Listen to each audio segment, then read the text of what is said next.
Assalamualaikum warahmatullahi wabarakatuh, teman-teman sekalian. Ketemu lagi dengan saya di mata kuliah ini.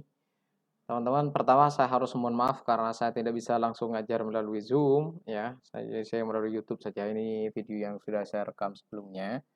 Teman-teman silahkan mempelajari ini dengan baik di jadwal mata kuliah ini. Dan kalau ada yang tidak dipahami, langsung dialog di grup ya.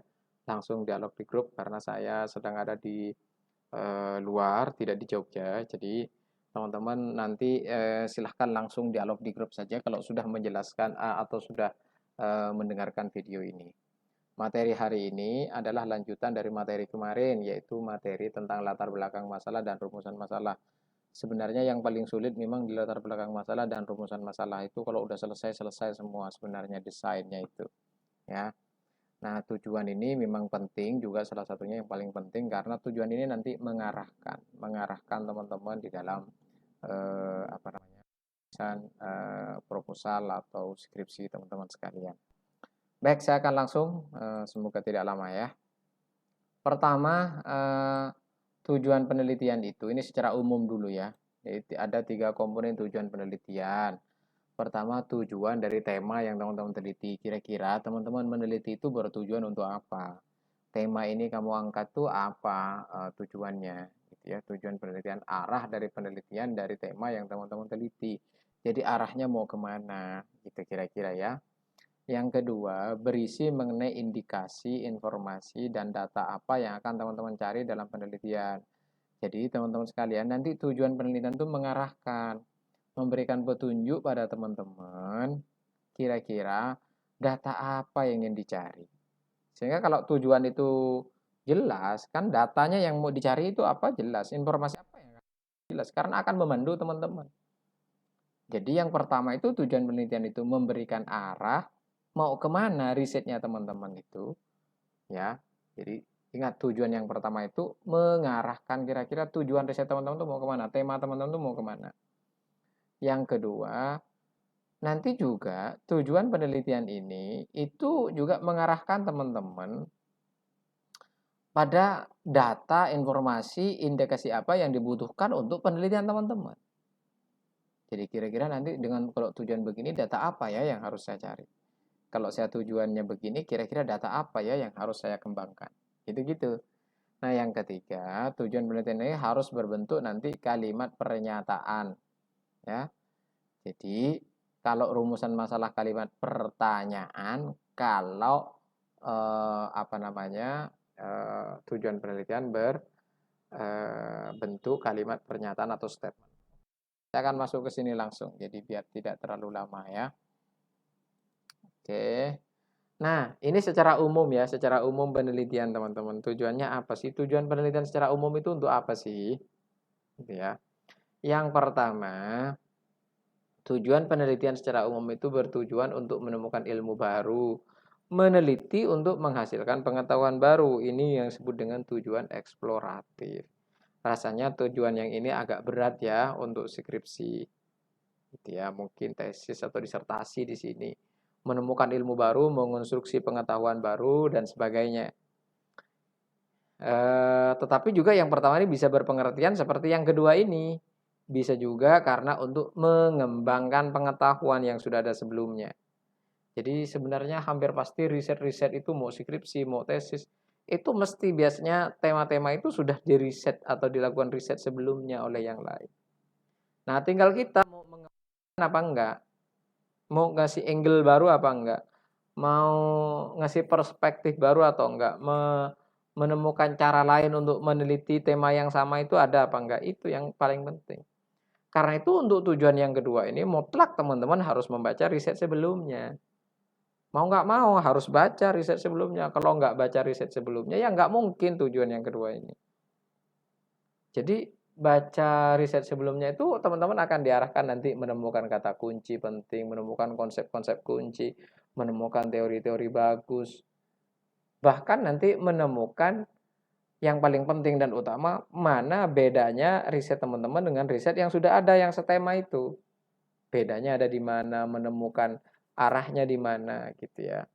Ini juga nanti kalau yang kedua, kalau baca riset-riset, mutlak membaca riset-riset sebelumnya ya, nanti tahu, benar-benar tahu penulisan daftar pustaka itu bagaimana. Minggu depan kita akan bicara penulisan pustaka. Nah, ini yang disebut dengan tujuan verifikatif. Nah, yang ketiga, tujuan penelitian itu biasanya adalah yang ketiga untuk menguji pengetahuan yang ada. Menguji pengetahuan yang ada. Menguji riset sebelumnya yang sudah ada, pemikiran-pemikiran yang sudah ada. Kita kasih kritik. Apakah relevan pikiran atau riset sebelumnya ini dalam konteks masyarakat sekarang apa enggak? Ini biasanya filsafat dan sebagainya. Itu ada di sini. Ya. Ini biasanya disebut dengan tujuan riset knowledge development. Nah, yang keempat ini tujuan praktis. Yang ketiga di atas itu lebih teoritis. Maka yang empat ini lebih praktis. Biasanya lebih ke manfaatnya kepada masyarakat. Tujuan meningkatkan kapasitas masyarakat, bertujuan untuk menyelesaikan masalah, bertujuan untuk memberdayakan masyarakat, bertujuan untuk meningkatkan pengetahuan masyarakat misalnya. Ya, itu disebut dengan practice goal atau applied research, teman-teman sekalian. Tapi apakah ini harus ada dalam semua skripsi? Enggak juga gitu. Cari yang benar-benar relevan. Yang mana?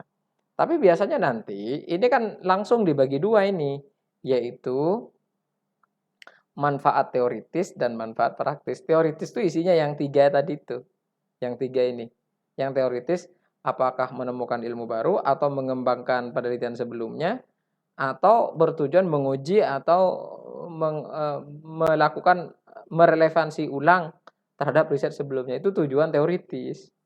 Nah, tujuan praktis itu ke masyarakat. Kira-kira ke masyarakat itu tujuannya apa? Meningkatkan pemahaman masyarakat, meningkatkan pemberdayaan masyarakat, atau riset Anda, riset teman-teman itu mau dijadikan sebagai landasan kebijakan oleh stakeholder yang ada, oleh pemerintah misalnya, atau dalam rangka untuk memberdayakan masyarakat, meningkatkan masyarakat dan sebagainya. Itu baru tujuan praktis. Karena itu nanti dalam skripsi teman-teman, empat tadi itu dibagi dua tadi, yaitu tujuan dan manfaat teoritis dan tujuan dan manfaat praktis.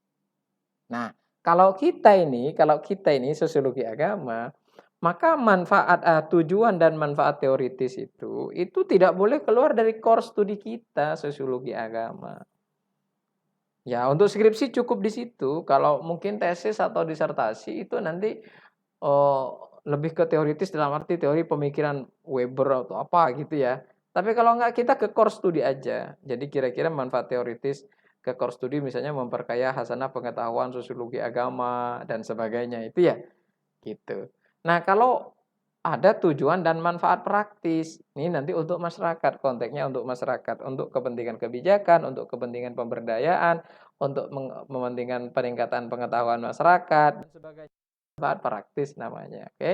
Jadi nanti teman-teman ketika menulis skripsi ada tujuan teoritis, ada tujuan praktis, ada manfaat teoritis, ada manfaat praktis gitu ya. Jadi gitu teman-teman. Atau kadang banyak juga yang disatukan manfaat tujuan dan manfaat praktis, tujuan dan manfaat teoritis. Kalau tadi ya yang tujuan dan manfaat teoritis itu lebih ke core studi, ke sosiologi agama, kira-kira tema teman-teman itu menyumbang apa terhadap keilmuan sosiologi agama gitu kira-kira. Kalau yang kedua itu untuk masyarakat tuh kira-kira untuk apa? Untuk pemerintah kah, untuk masyarakatnya sendiri, untuk pemimpin masyarakat, atau untuk mendewasakan masyarakat dan sebagainya. Itu ya. Jadi nanti ada dua itu, teman-teman tulis dua tujuan apa? Tujuan dan manfaat teoritis atau tujuan dan manfaat praktis, atau dipisah tujuan teoritis dan tujuan dan manfaat teoritis. Tujuan dan manfaat praktis bisa dipisah, bisa disatukan, tapi bergantung sistem penulisan skripsi. Nanti Anda cek sistem penulisan skripsi di Usuluddin ya. Itu bisa beda. Nah, pertanyaannya bagaimana cara membuat tujuan penelitian? Cara membuat tujuan penelitian itu pertama-tama ini teman-teman harus perhatikan. Wajib teman-teman tuh mengacu dan merujuk pada rumusan masalah. Sebenarnya yang paling sulit dalam desain riset itu kan latar belakang masalah sama rumusan masalah. Itu yang paling susah. Selebihnya itu mudah. Nah, cara membuat tujuan penelitian itu teman-teman harus mengacu pada rumusan masalah. Mutlak harus ke sana. Jangan membuat tujuan di luar di luar rumusan masalah itu. Sebab rumusan masalah itu nanti yang akan mengarahkan risetnya teman-teman kemana. Karena rumusan masalah itu pertanyaan, rumusan masalah itu definisinya gini. Rumusan masalah adalah kalimat pertanyaan-pertanyaan yang didasarkan pada latar belakang masalah untuk dicari tahu jawabannya dalam penelitian. Jadi penelitian itu hakikatnya menjawab rumusan masalah. Skripsi Anda itu hakikatnya adalah dalam rangka menjawab rumusan masalah. Karena itu tujuan di dalam penelitian itu harus didasarkan pada rumusan masalah. Mudah sekali membuatnya. Kalau rumusan masalahnya sudah benar. Gitu ya. Sebab arah dan tujuan penelitian dapat dibaca dari rumusan masalah. Bedanya apa nanti? Bedanya kalau rumusan masalah teman-teman itu kalimat pertanyaan. Kalau tujuan dan manfaat penelitian itu adalah kalimat pernyataan atau kalimat statement.